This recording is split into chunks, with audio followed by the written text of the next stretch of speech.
বলতেছে এদের আকীদা গোমরাহ। আমার প্রশ্ন, গোমরাহ আকীদার কারণে যদি ভোট দেওয়া হারাম হয়, তাহলে যাদের কুফরি আকীদা, যারা বলে শরীরে আইনে বিশ্বাস করি না, কোরআনের সাথে রাজনীতির কোনো সম্পর্ক নাই, তাদের পক্ষে কেন দালালি করতেছেন? এটা জাতি জানতে চায়। এদের কাজই হলো দালালি করা। আমিরে হেফাজত বাবু নগরী হাফিজাহুল্লাহ তিনি আবার আজকে ফতোয়া দিচ্ছে যে খবরদার, জামাত ইসলামকে ভোট দেওয়া কিন্তু হারাম। মুসলমানের জন্য জামাতকে ভোট দেওয়া হারাম, খবরদার জামাতকে ভোট দেওয়া যাবে না।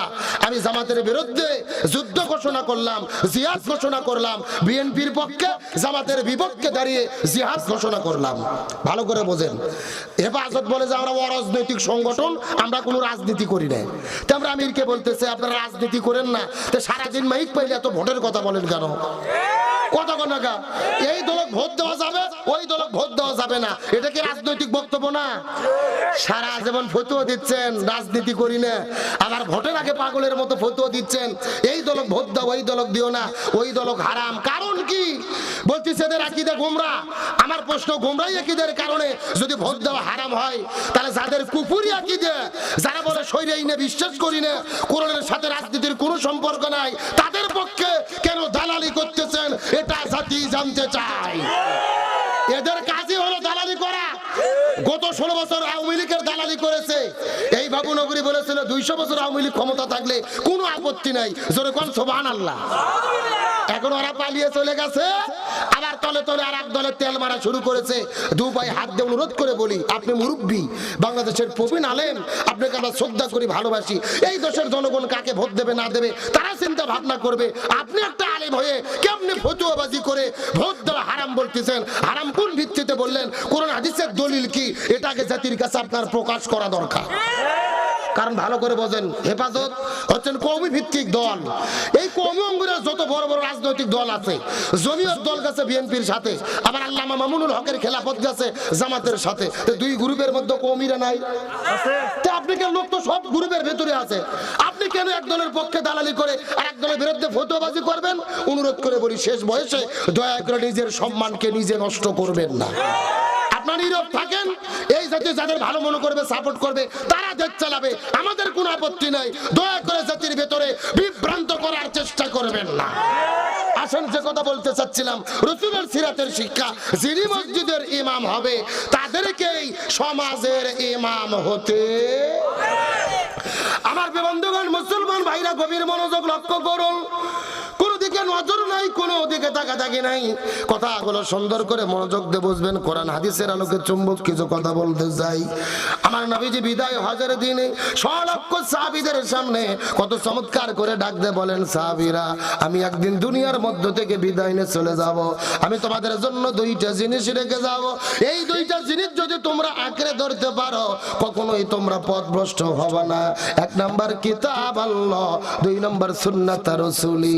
তারাকতু ফিকুম আমরাইন লান তাদিল্লু মা তামাসসাকতুম বিহিমা, কিতাব আল্লাহি ওয়া সুন্নাত রাসূলি। যদি তোমরা দুনিয়ার মধ্যে শান্তি পেতে চাও, আখিরাতের মধ্যে মুক্তি পেতে চাও, দুইটা জিনিস আঁকড়ে ধরতে হবে। এক নম্বর হলো কোরআন, দুই নম্বর হলো রাসূলের সুন্নাহ। তার মানে বোঝা গেল, সিরাজগঞ্জের মুসলমান, আমরা যদি শান্তি মুক্তি পেতে চাই, কোরআন সুন্নাহ আঁকড়ে ধরা ছাড়া কোনো উপায়।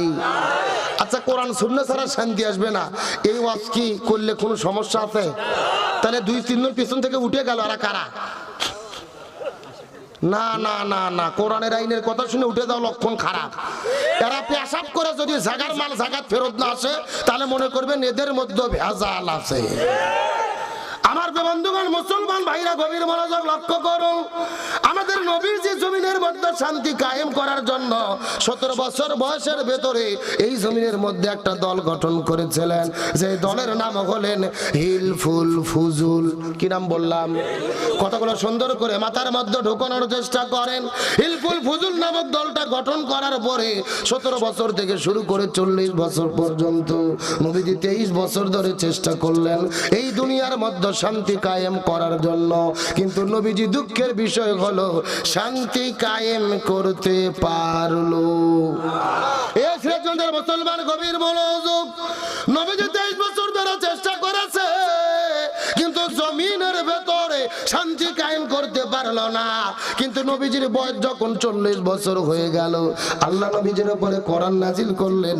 নবীজি যখন কোরআনের দাওয়াত দেওয়া শুরু করে দিল, এই জমিনের মধ্যে কোরআন কায়েম হয়ে গেল, জমিনের শান্তি প্রতিষ্ঠা হয়ে গেল। নবীজির জীবনটাকে দুই ভাগে ভাগ করার চেষ্টা করেন। নবুয়ত পাওয়ার আগে 23 বছর, 17 থেকে শুরু করে 40 পর্যন্ত, আবার নবুয়ত পাওয়ার পরে 23 বছর, 40 থেকে শুরু করে 63 পর্যন্ত। আগে 23 বছর নবী চেষ্টা করলো, কিন্তু দুনিয়ার মধ্যে শান্তি কায়েম করতে পারলো না। কিন্তু পরে 23 বছরের ভেতরে নবীজি কেন শান্তি কায়েম করতে পারলো? এর পেছনে কারণ হলো, আগের 23 বছরের ভেতরে নবীজির কাছে দল ছিল, কিন্তু নবীজির দলের সংবিধান আল্লাহর কোরআন ছিল না। কথা কি বোঝা যায়? এ ভালো করে বোঝেন। আপনার আমার মতো দুই জায়গার ছুটকে ফাটকে হুজুর না, এলাকার তেলতালা গোয়েন্দার নেতা না। স্বয়ং বিশ্বনবী 23 বছর ধরে তার দলের দ্বারা চেষ্টা করেছে এই জমিনে শান্তি কায়েম করার জন্য, কিন্তু নবীজি শান্তি কায়েম করতে পারেনি। তার কারণ নবীজি আগের 23 বছরে নবীজির কাছে দল ছিল, দলের সংবিধান আল্লাহর কোরআন ছিল। তার মানে কোরআন তখন নাজিলই হয় নাই। কিন্তু 40 বছর যখন কোরআন নাজিল হলো, নবীজি কোরআনের দাওয়াত দেওয়া শুরু করলেন। এই জমিনের মধ্যে কোরআনের দাওয়াত দেওয়া হলো, কোরআন জমিনে কায়েম হলো, শান্তি প্রতিষ্ঠা হলো। তার মানে বোঝা গেল, এই বাংলাদেশে যত রাজনৈতিক দল আছে শান্তি কায়েমের জিকির করতেছে, ওই সমস্ত দলের দ্বারা এই জমিনের ভেতরে শান্তি কায়েম সম্ভব হবে না, যেই দলেরা আল্লাহর কোরআনের সংবিধান দিয়ে পরিচালিত হয় না। কথা ক্লিয়ার না ভেজাল আছে? যেই দল নিজেরাই কোরআন দিয়ে চলে না, ওরা কি জমিনে শান্তি কায়েম করতে পারবে? এই জন্য আল্লাহর কোরআন বলেছেন, ওয়াতাসিমু বিহাবলিল্লাহি জামিয়া ওয়ালা তাফাররাকু, তোমরা যদি মুসলমান হও দ্বীন কায়েমের আন্দোলন করো, আল্লাহর রশিক ঐক্যবদ্ধভাবে আঁকড়ে ধরো। আল্লাহর কোরআন বলেছেন, ওয়ালতাকুম মিনকুম উম্মাতুন ইয়াদউনা ইলাল খায়র ইয়ামুরুনা বিল মারুফ ওয়া ইয়ানহাউনা আনিল মুনকার, তোমাদের ভেতরে অবশ্যই একটা দল থাকবে যারা ভালো কাজের আদেশ করবে, অন্যায় কাজে বাধা দেবে। আল্লাহর কোরআন বলেছেন, আল্লাযীনা ইম্মাক্কান্নাহুম ফিল আরদি আকামুস সালাহ ওয়া আতাউয যাকাত ওয়া আমারু বিল মারুফ ওয়া নাহাউ আনিল মুনকার। কোন মুসলমান দল যদি ক্ষমতায় যায়, চারটি কর্মসূচি বাস্তবায়ন করবে। 1 নম্বর নামাজ বাধ্যতামূলক করবে, 2 নম্বর যাকাত ভিত্তিক অর্থনীতি কায়েম করবে, 3 নম্বর ভালো কাজ চালু করবে, 4 নম্বর মন্দ কাজ বন্ধ করবে। সুতরাং ক্ষমতা পাওয়ার পরে এই 4 কর্মসূচি বাস্তবায়নের জন্য যারা ঘোষণা দেবে, ইমানদার মুসলমান হিসেবে তাদের পক্ষেই আমাদের থাকতে হবে। কথা ক্লিয়ার না ভেজাল আছে? কোরআন ছাড়া জমিনে শান্তি আসবে? অথচ কেউ কেউ ফতোয়া দিচ্ছে কোরআনের সাথে রাজনীতির কোনো সম্পর্ক নাই। নাউজুবিল্লাহ বলবেন না? আমি তো মনে করি যারা বলে কোরআনের সাথে রাজনীতির কোনো সম্পর্ক নাই, আমি মনে করি এদের সাথে কোরআনের কোনো সম্পর্ক নাই।